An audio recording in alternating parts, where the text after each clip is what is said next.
Spring 1985.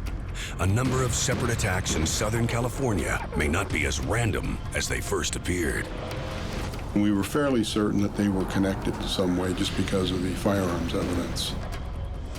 By summer, communities are in the grips of a cold-blooded monster who kills for pleasure. People were afraid. People were buying guns. They finally conceded that this was, in fact, a serial killer, and it involved more than just murders in their city. It involved murders all over this county. Along with police, there are those who chronicle the investigation up close, on film, on paper, and on tape. They are the public's first witness. Through their eyes, they capture our darkest chapters of crime.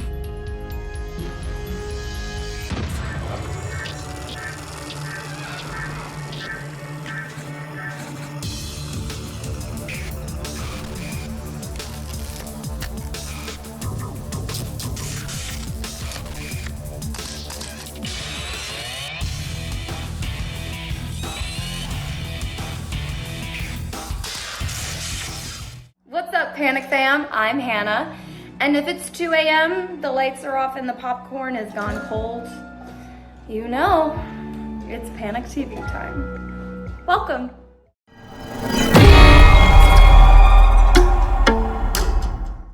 If you survived this, and this, congratulations, all right? Congratulations, but your luck runs out here.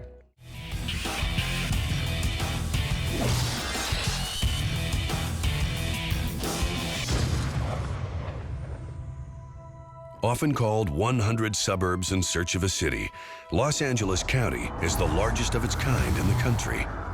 In March 1985, the LA County Sheriff's Office has jurisdiction over 64 communities. There were a lot of murders, a lot of homicides, a lot of burglaries, a lot of assaults. But back at the time, there were, I believe, about 10 million people in the city, and it was a pretty bustling place. 21-year-old Maria Hernandez has just come from Monterey Park and dinner with her boyfriend. She lives in the neighboring suburb of Rosemead, in the condominium she shares with roommate Dale Okazaki, who is 2 weeks from her 35th birthday. As Maria parks her car, she is unaware that someone has followed her home. An hour later, Detective 𝐂𝐫𝐢𝐸 arrives at the condo. At 34, he is the youngest detective with LA County Homicide, with over 300 murder cases already behind him. It was a Sunday evening. I was at home, like I would be any other time that I was on call in the evening. I got a call to respond to a location in the town of Rosemead that there was a wounding of one individual, one female, and there was the killing of another. 𝐂𝐫𝐢𝐸 begins to explore the crime scene. On the garage floor, he notices a dark blue baseball cap and a set of bloody car keys. The body of Dale Okazaki lies in the kitchen. The bullet hole in her forehead indicates a small caliber handgun, likely a .22. There are no fingerprints in the condo or the garage, other than those of the two roommates. Maria Hernandez tells 𝐂𝐫𝐢𝐸 that she had just unlocked the door to the condo when she heard a noise behind her. An unknown individual snuck in before she had closed the garage door. He approached her, point shoulder shooting, where you just put your hands together out in front of you. He had a stargaze look in his eyes. She put up her hands in front of her and said, "Please don't shoot." He fired, and she went down. The suspect at that time pushed her body out of the way and entered the living area of the condo. What in fact had happened was the bullet hit the car key, went into her hand, and never exited. She then jumps up, hits the automatic garage door opener that's affixed to the wall, runs out. She exits the garage door and starts running to get away to safety. And she hears a gunshot. Maria runs to the front of the condo just as the suspect comes out. She ducks behind a car as he tries to get another shot. And she finally just threw her hands in the air and looked him right in the eye and said, "You've already shot me once. Please don't do it again." At that time, the suspect put the gun down by his side and walked away. Maria entered the condominium and discovered her roommate had been shot and was dead inside the kitchen area. Maria tells 𝐂𝐫𝐢𝐬𝐿 that the man is a complete stranger, 5'10", thin, with black hair and scary eyes. A police artist makes a composite based on her description. And I'm showing it to some of the detectives, and there was another deputy that was working our latent print section, and he came up to me and advised me that he had an identikit that looked just like him. And it was, in fact, from an attempt child abduction. An autopsy confirms that 𝙀𝙀𝐿𝐻𝐿𝐼 was killed by a .22 caliber bullet. And soon, another piece of a twisted puzzle comes to 𝐂𝐫𝐢𝐬𝐿. The same night 𝙀𝙀𝐿𝐻𝐿𝐼 was killed, Monterey Park police officers are called to investigate a woman lying in the street, her pulse weak. Witnesses describe a man in dark clothes who forces his way into the victim's car. Moments later, she collapses in the street as her assailant runs to his own vehicle and drives off. The woman is unable to respond to questions, her breathing labored. She is taken to hospital, but is pronounced dead on arrival. She is identified as 30-year-old Veronica 𝐂𝐸. Talking with Monterey Park police, they confirm that Veronica was also shot with a .22 in the side and the lower back. The slug taken from 𝙀𝙀𝐿𝐻𝐿𝐼 is too damaged to make a definite comparison. But 𝐂𝐫𝐢𝐬𝐿 has a feeling that the incidents are connected. So does Detective Sergeant Frank Salerno. Detective Frank Salerno, the LA Sheriff's Department, at that time had been on the department probably 20 years. He was a veteran homicide detective. He'd worked on a lot of high-profile cases. The Hillside Strangler case, that was one of the cases that really gripped the city in fear, and that was during the 1970s. So at that point, we had two murders that occurred the same night, and we were fairly certain that they were connected to some way just because of the firearms evidence. The detectives need more evidence to tie these cases together. Unfortunately, it will come at a very high cost. March 27th, 1985. In the community of Whittier, east of LA, restaurant manager Bruno Polo arrives at the home of his boss and close friend, Vincent Cesara, and his wife, Maxine. So my dad had a couple of pizza restaurants at that time he was kind of playing with. And he was a semi-retired CPA. He was also a very good father. And she came up from being about as dirt poor as she could possibly be to coming out to California, to marrying my father, to becoming a CPA and an attorney. Bruno notices that their front door is still ajar, exactly as it was when he dropped off restaurant receipts the night before. The receipts are still in the mail slot, unopened. Inside, he finds Vincent Cesara dead on the couch, dried blood around his ear. What's found in the bedroom is much worse. When Vincent's son Peter arrives, deputies have already cordoned off the crime scene. It felt like somebody ripped my heart out. You know, it was pretty difficult. I wanted to go inside, but they wouldn't let me go inside. I was ready to run them over and go in there, but they told me that I would just be more upset than I was at the time if I hadn't went in. What we have here is we have a male adult sleeping on a couch. He is shot. There's a contact wound to the head, which immediately eliminates him. Mrs. Cesara there was mutilation. She was also shot, but there was mutilation to the body. There was some knife wounds on her torso that we didn't know whether it was a message that was trying to be left or initials trying to be carved into the body or just what it was. It showed us a side of this killer that, and a side to a killer that we hadn't seen before.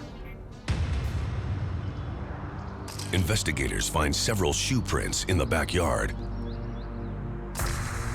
One of them was on a pail that was used to step into the window that was the point of entry for the burglary.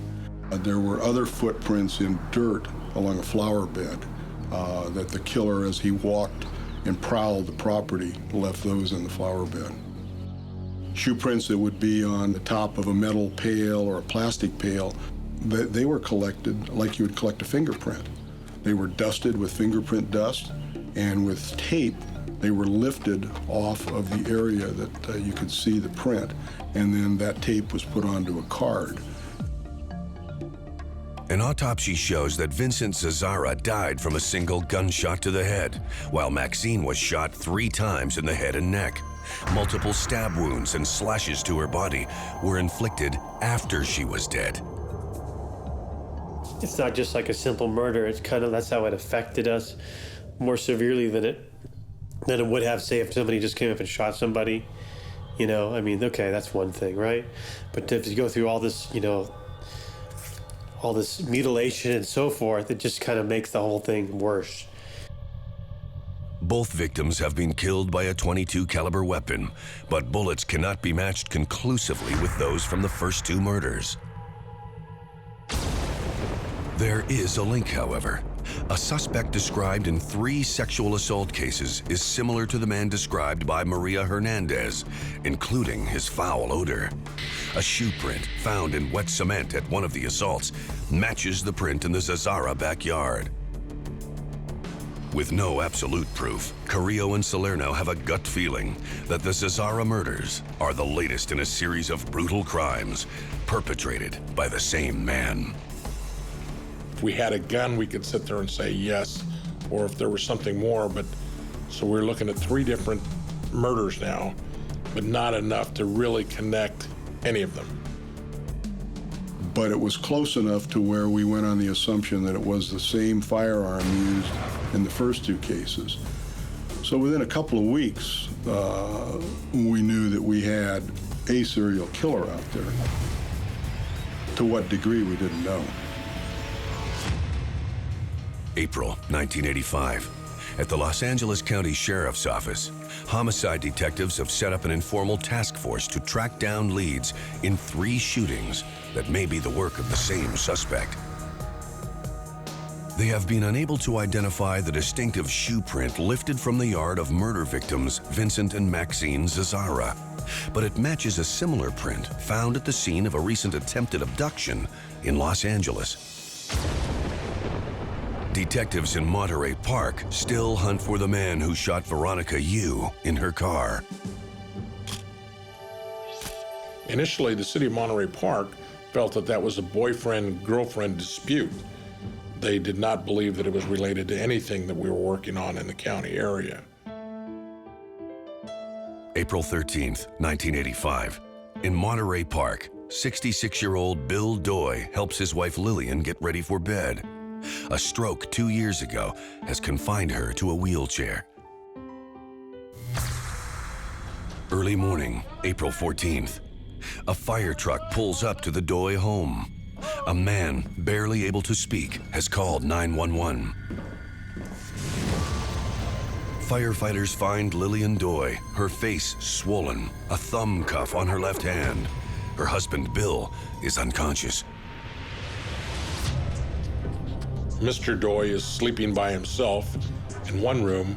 Mrs. 𝙀𝙀 is in another room.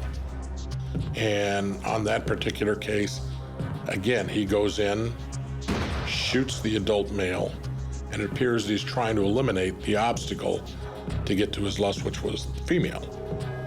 Then he went ahead and sexually assaulted the female and left the location. Monterey Park crime technicians make a plaster cast of a shoe print found under a window in the backyard. Lillian tells of a man dressed in black with a gun and bad teeth. Still, detectives are frustrated by the lack of conclusive evidence that would prove that this is the work of the same man who committed the previous murders. The MOs are just too varied, too haphazard, including the selection of the victims themselves. Generally, a serial killer will pick a victim and stay within a range of age, type of victim, color of hair, whatever. In this case, the suspect didn't do that. June 1st, 1985. Near the town of Monrovia, handyman Carlos Valenzuela approaches the secluded home of 83-year-old Mabel Bell and her invalid sister, 81-year-old Nettie Lang. He notices that their newspapers have not been picked up for 2 days. 11:50 a.m. Monrovia police answer a frantic call to the Bell house. They find the sisters in their bedrooms, severely beaten and near death. Nettie Lang has been raped, and on the wall above her, someone has scrawled a pentagram, the universal symbol for Satan. There are 2 more in Mabel's room, one on the wall and one on the back of her thigh. The case isn't immediately connected to previous crimes until key pieces of evidence come to light, including a handcuff key and a partial shoe print. We had one on the back of a clock that had been pulled out of the wall and looked like the suspect had stepped on the clock and pulled the cord out to use the cord to tie up one of the victims. Frank Salerno sends the clock along with shoe print casts from the Cesara and 𝙀𝙬 crime scenes to senior criminalist Jerry Burke. And he wanted me to examine each of the casts and the clock, the impressions left in those, to determine whether they could have come from the same shoe. If you examine the shoe sole, it has what I called concentric circles in the ball of the foot. And I determined that the concentric circles matched in size and diameter to the concentric circles left in the full shoe impressions in the plaster casts from the other 2 murders. Even with this match, only a handful of detectives are convinced that one man is involved. The investigation continues as summer heats up to one of the hottest on record, but the case begins to cool. There's not enough hard evidence to indicate that we have a serial killer or that we don't. You know, it's all circumstantial at this time and merely a theory. Ugh, I swear my neighbors think I'm probably getting murdered right now. It is about to become more than just a theory. July 2nd, residents notice a broken window screen in the yard of Mary Cannon, their 75-year-old neighbor. When she doesn't respond to their calls, they let themselves in. Detectives called to the scene find Mary Cannon in her bed, brutally beaten, her throat slashed. It appeared that the carpeting had been freshly vacuumed, and you could actually see footprints in the carpeting where the carpet was depressed into the room and out of the room. So what we did was cut a section of the carpet out, placed it on a piece of plywood, put it in a radio car, and had them take it immediately down to the crime lab as fast as they could before the pile started rising. And we had them take photos of it in oblique lighting.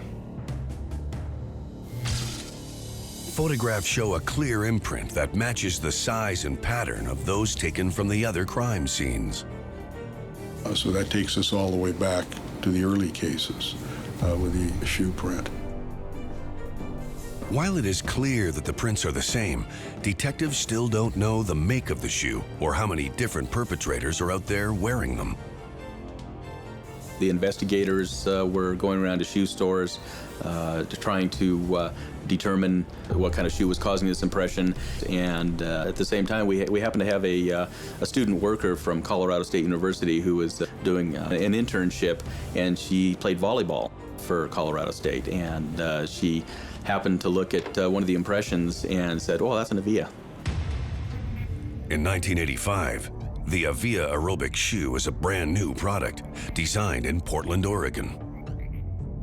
Once we found out, then I went up to Portland, Oregon to speak with the shoe manufacturer and to try to find out as much information as I could.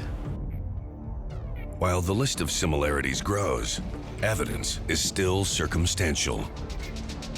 There wasn't one thing that connected all of them. You didn't have a shoe print at every scene. You didn't have the same gun used. You had multiple guns used.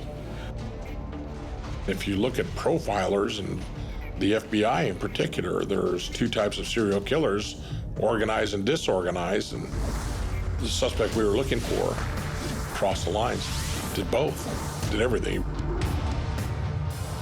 Detectives know that if this is a serial killer, it won't be long before he crosses that line again. July 1985. With the growing possibility that a recent string of deadly attacks is the work of one man, LA County Homicide expands its investigation by creating a formal task force with Detective Sergeant Frank Salerno in charge. We knew we had something going now, and we were given free rein, a lot more latitude on bringing more people on board. So far, the media hasn't tied the crimes together, but that is about to change. July 5th, 1985. On the outskirts of Arcadia, Steve and Anna Bennett are wakened by screams from their daughter's bedroom. Sometime during the night, 16-year-old Whitney Bennett has been beaten so badly she is barely recognizable, but miraculously, she is alive. And what we had was a surviving victim that had been beat with a tire iron, 46 inches of lacerations and fractures to her cheek, jaw, skull, fractured rib, and I believe one to the arm. Frank Salerno and 𝐂𝐫𝐢𝐸𝐸 𝐸𝐸 are certain it is the work of their killer, but there seems to be no pattern that links him to the crime until criminalist Giselle Lavigny calls them over. And it was like watching Dragnet, the old television detective series. She walked out, hair in a bun, eyeglasses, a white lab coat on, and said, "Fellas, I think you ought to step on here and take a look at this." And we walked in, and on the comforter inside the bedroom was a bloody 𝐂𝐫𝐢𝐸𝐸 footprint right on the comforter. Now we're just scurrying, trying to gather as much information as we can, gathering all those other cases that were not connected. Now let's get them connected and let's start working them. The task force turns their attention to files and reports from other county jurisdictions, similar crimes that may have been overlooked, descriptions that match their suspect. One report catches their interest, the case of Carol Kyle, a registered nurse raped in her Burbank home on May 30th, the night after the attacks on Mabel Bell and Nettie Lang. They put in there some of the things that the suspect said. He made some statements as to, "Don't look at me, I've killed before." Certain things that tied into our other cases, and we felt fairly comfortable about that maybe being connected to our series. Carol Kyle describes an extremely vicious assailant, a light-skinned Hispanic with demonic eyes, who dressed in black, used handcuffs, and smelled of wet leather. Police make another composite and compare it to the Maria Hernandez version. It is the same man, and that man is about to strike again. July 7th, 1985. L.A. County Detective 𝐂𝐫𝐢𝐦𝐞 𝐒𝐭𝐤 is once again called to a home in Monterey Park. Inside, he finds the brutally beaten body of 61-year-old grandmother, Joyce Nelson, and a killer's familiar calling card. He had literally stomped on her head, and you could see the footprint right on the side of her head, partial footprint on her head, but more important than that, on the porch, right in front, was a dusty 𝐂𝐫𝐢𝐦𝐞 footprint, right there all over again. The shoe prints definitely tie the Nelson murder to previous attacks, but the question still remains. Is it one man, or possibly two, wearing the same footwear? Criminalist Jerry Burke returns from Portland with the answer.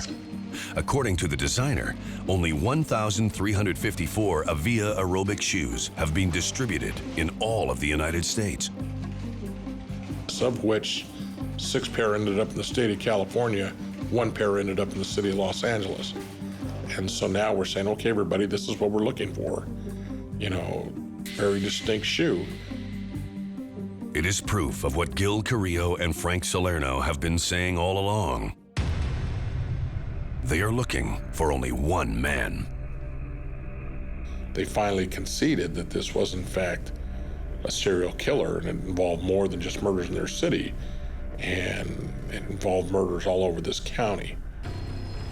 Pictures of the 𝐂𝐫𝐢𝐦𝐞 shoe and composites of the suspect are sent to every jurisdiction in the county. Now that L.A. County detectives know they are chasing one man, the challenge is to catch him before he kills again. But time is already running out. July 1985. For 4 months, homicide detectives have been investigating a series of brutal rapes and murders in Los Angeles County. Evidence points to a single suspect, a vicious serial killer who chooses his victims at random. On July 17th, 83-year-old Mabel Bell dies of her injuries, never regaining consciousness. Her sister Nettie still lies in a coma. Their anonymous attacker has been given a name to match the menacing features captured in police composites. He is now known as the Night Stalker. Actually, one of our assistant city editors phrased that term. He assigned reporters to a lot of these crime stories, and he realized that there were a lot of similarities to the television shows that ran late at night in Los Angeles with Darren McGavin, and it was called the Night Stalker. So that's where that came from. The name only accentuates the fear that grips the entire county as the sale of guns, alarm systems, and guard dogs skyrocket. It was as if a horror movie had come home to Hollywood, and here it was, and we were living it. He was holding Southern California hostage, and that was terrifying. And people were warned by police or by, if they listened to newscasts or read the newspapers, generally people were warned not to leave their doors and windows open, especially in the hot summer days. And I made my husband keep all of our windows closed and the house locked up tight at night because I was afraid we were going to be murdered in our beds. And a lot of people did. Citizens of L.A. County have good reason to be afraid. Despite the added precautions, the Night Stalker is like a vampire in the dark, lusting for human blood. From late July to early August, he is linked to 4 more deadly attacks in 4 separate L.A. County communities. Evidence indicates that the murderer is using at least 2 different guns. The .22 that killed Dale Okazaki and Veronica Yu, as well as a .25 caliber handgun. Headlines scream the news across the country. Rewards exceeding $10,000 are made available for information leading to an arrest. Officials hope that someone who knows the Night Stalker's identity will come forward. August 18th, 1985. In San Francisco, 600 kilometers north of Los Angeles, 30-year-old David Pan arrives at the home of his parents, Peter and Barbara. but there is no answer.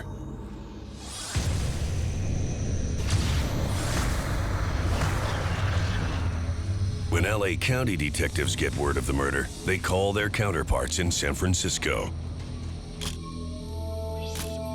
And they described to us a murder that had occurred up there where a .25 semi-automatic pistol was used, and described some things that were on the wall, pentagram, which we'd seen before, the fact that the male had been basically executed upon the suspect entering the residence, and a physical assault on the female.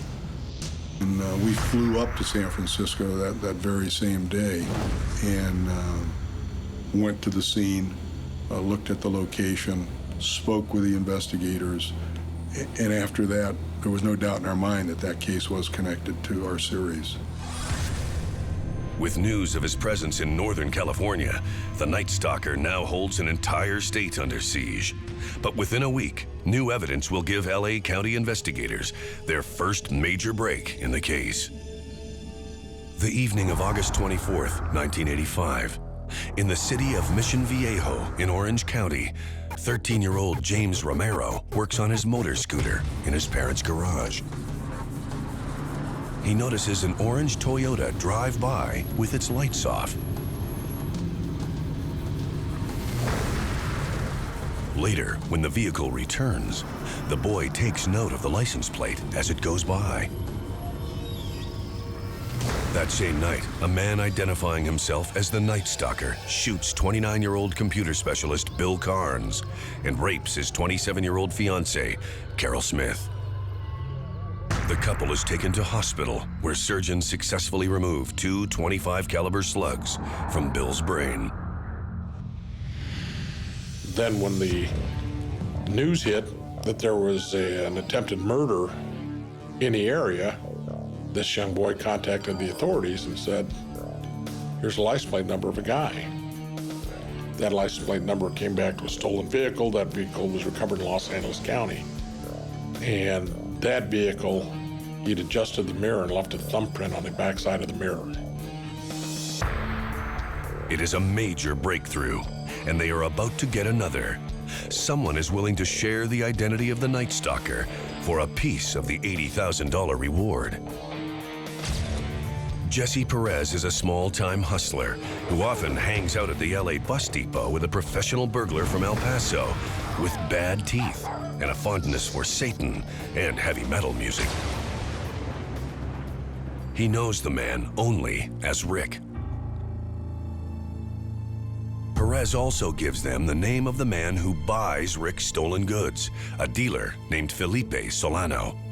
County detectives confront Solano and find a house full of stolen property, including valuables taken from victims of the Night Stalker.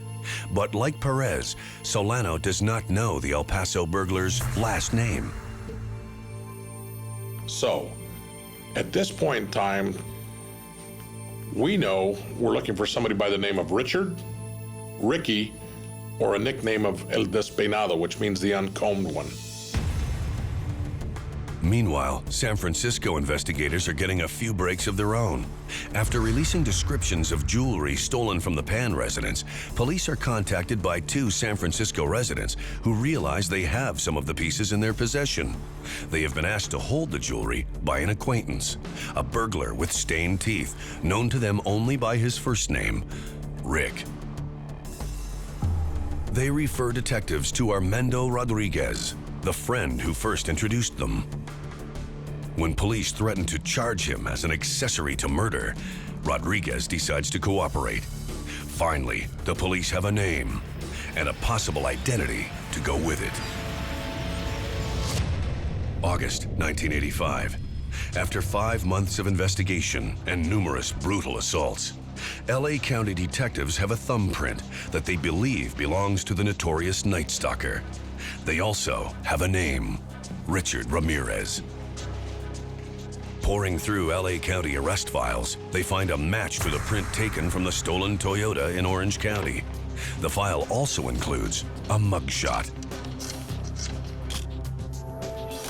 Now We knew who we were looking for. And we had a photograph of him. He was no longer a mystery to anybody. Raised in El Paso, Texas, Ramirez turns to drugs at the age of 12, about the same time his cousin Mike returns from Vietnam.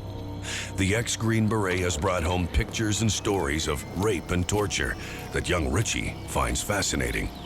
His first brush with murder is the one he witnesses when cousin Mike shoots his own wife right in front of him.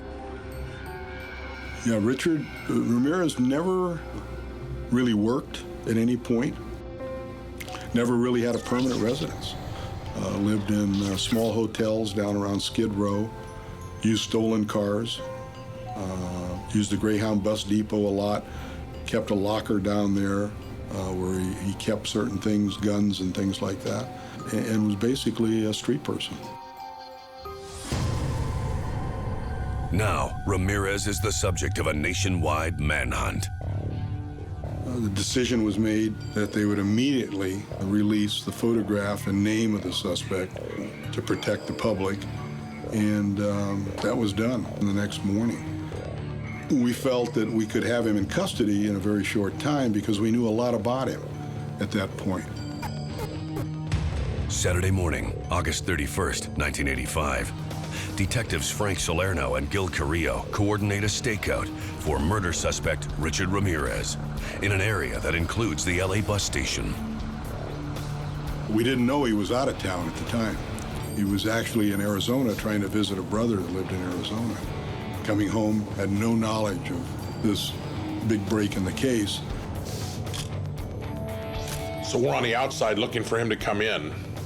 Well, we didn't realize that he was on a bus coming back in LA, so we actually exited the bus depot the way the bus came in, so he was missed.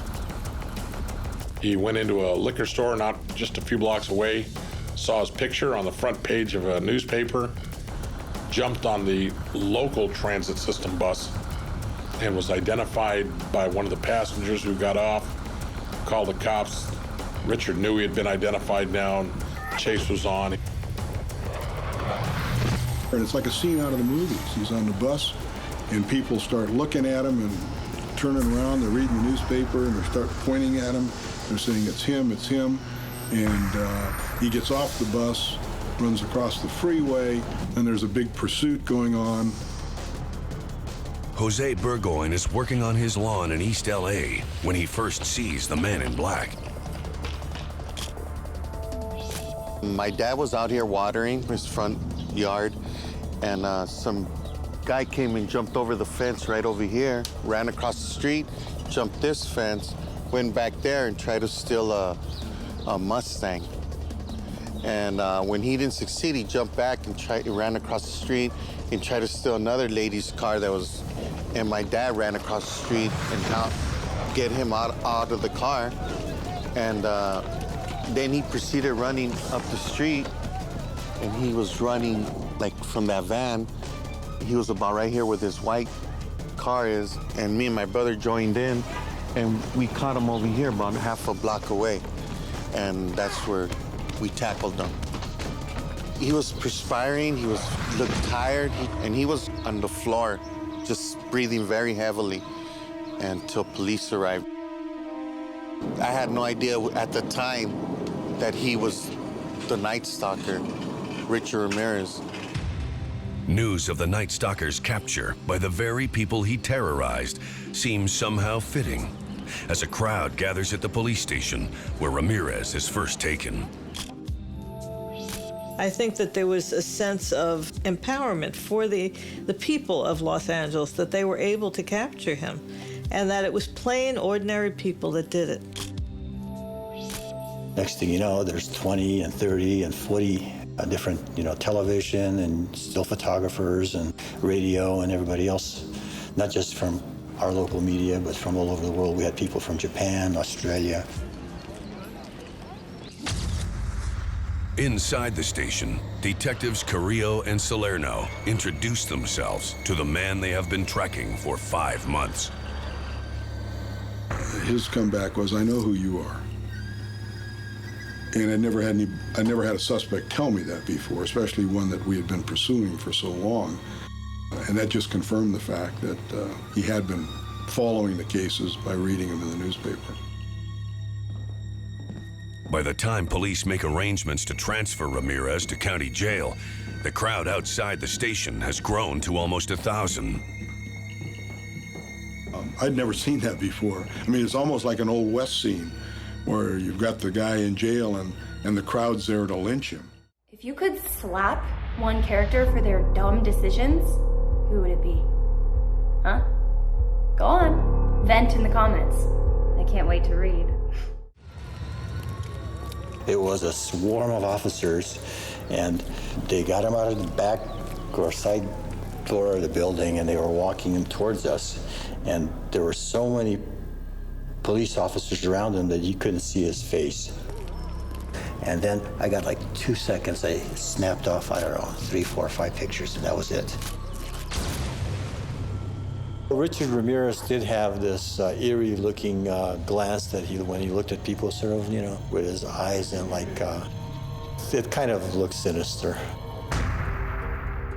Ramirez is charged with 68 offenses, including 14 murders. After long delays involving pre-trial hearings, postponements, and jury selection, his trial finally begins on January 30th, 1989. Prosecutor 𝐂𝐫𝐢𝐦𝐞 presents over 500 pieces of circumstantial evidence that links Ramirez to the crimes, including patterns in his MO, possession of victims' property, and ballistics reports involving 2 separate weapons. One of the weapons was ultimately recovered and linked to Ramirez through witnesses. The other weapon was never recovered. However, shell casings were found in a locker, a locker at the bus station that was linked to him. One of the more compelling pieces of evidence that kept showing up was this unusual shoe print. And through that, circumstantially, the connection was made. 𝐂𝐫𝐢𝐦𝐞 was able to argue very effectively that the person who was wearing the shoes was, to use Phil's term, wearing the fingerprints. And they were Richard Ramirez's fingerprints. Well, that's what this case is about, is connections. Throughout all the succeeding murders, there were certain threads, certain pieces of evidence that kept showing up over and over and over. There is also the eyewitness testimony of surviving victims, some reliving their terrible ordeal in chilling detail. It was the first trial that I ever covered, and possibly the only one, in which I saw reporters crying in the courtroom because the victims who survived were so sad to listen to. You know, that's why I didn't attend a trial and all that. I said this guy had already done enough harm to our family and to me, and I didn't need to live through it again. So I kind of, you know, just said, I'll leave it with God and let him handle it. Through it all, Richard Ramirez seems to thrive on the attention, playing to the entourage of groupies who have come to show their love and support. Ramirez would sit in the courtroom at the counsel table wearing his sunglasses, and occasionally, because he apparently liked girls, he would turn around, take off his sunglasses, and leer at some of these women. And he had the most ghastly, awful smile of anybody I've ever seen. I mean, the guy kind of radiated evil to me. I covered the Charles Manson murder case. I've covered a lot of different murder cases in my career as a reporter. And Richard Ramirez was the scariest, by far, defendant I've ever seen in court. September 20th, 1989. Richard Ramirez is found guilty of 13 counts of murder, 5 attempted murders, 11 sexual assaults, and 14 burglaries. He is sentenced to die in California's gas chamber. I will never forget, of course, his last words when he was let out of the courthouse. I'm going to Disneyland. I don't think he ever really had a conception of the seriousness of what he had done and of what was facing him. Decades later, Richard Ramirez still sits in death row, awaiting execution. Married in prison in 1996 to one of the women who followed his trial, he will likely remain there until the last of his appeals runs dry. A death penalty conviction in California is automatically appealed to the California Supreme Court. That appeal has been heard in August of 2006. The California Supreme Court affirmed his conviction. It is a long and bitter process for those trying to find closure after all these years. The victims have become victims again, even after the murders have happened. Because we've all been affected, my brothers, my sisters, my cousins, my relatives. Everybody's been affected by the crime. It was so awful and so needless and so wanton. He did things for no reason. This was really a very cruel and callous killer.